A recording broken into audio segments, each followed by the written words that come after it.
आज की हमारी कहानी का टाइटल है निर्दयी सर्दी। बादशाह अकबर के राज्य में पूरे साल शांति और खुशहाली बनी रहती थी। लेकिन प्रत्येक वर्ष नवंबर में जब निर्दयी ठंडी हवाएं चलती तो वहां असहज स्थिति उत्पन्न हो जाती थी।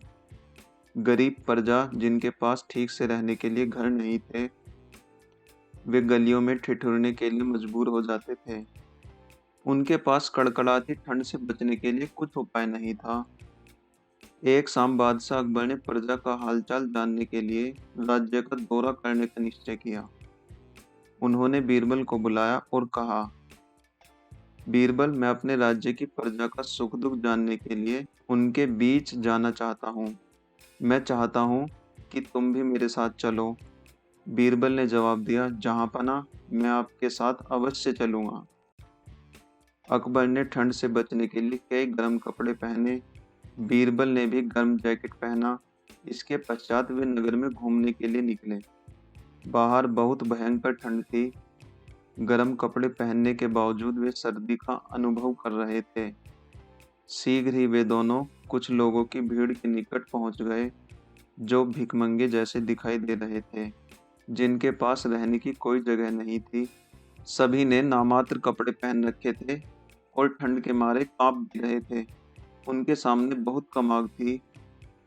वे बहुत पास पास बैठे थे ताकि गर्मी का अनुभव कर सकें। उन्हें देखकर अकबर को महसूस हुआ कि बाहर कितनी ठंड है। उन दिनों ऐसा कोई उपकरण नहीं था जिसके द्वारा तापमान को मापा जा सके। बीरबल सोचने लगे ताकि बादशाह को कोई उचित जवाब दिया जा सके। हालांकि उन्हें सोचने में थोड़ा वक्त लग गया, क्योंकि बादशाह को बीरबल की तरफ से कोई जवाब नहीं मिला। अकबर ने पुनः पूछा, क्या हुआ मेरे प्रिय बीरबल? क्या तुम अब भी उत्तर के बारे में ही सोच रहे हो?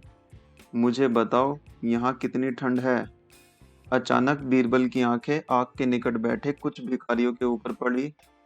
उसकी नजरें एक बूढ़े व्यक्ति के ऊपर जाकर ठहर गई, जो आग के निकट बैठने के बावजूद ठंड से बुरी तरह कांप रहा था।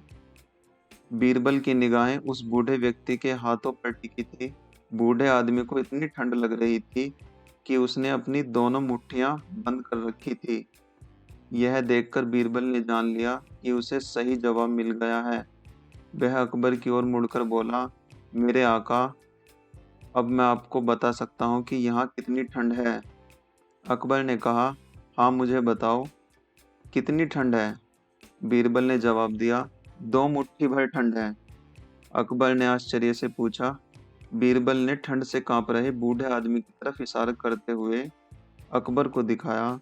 जब अकबर ने उसकी बंद मुट्ठियां देखी तो वह समझ गए बीरबल उनसे क्या कहना चाह रहा है। बीरबल के बुद्धिमानी भरे जवाब को सुनकर अकबर प्रसन्न हो गए और उन्हें उचित इनाम दिया। बादशाह ने ठंड में ठिठुर रहे गरीब लोगों को भी सर्दी से बचाने के लिए गर्म कपड़े और खाना बंटवाए। दोस्तों, कमेंट करके बताएं, जहां आप रहते हो वहां कितनी ठंड होती है या मौसम हमेशा गर्म ही रहता है।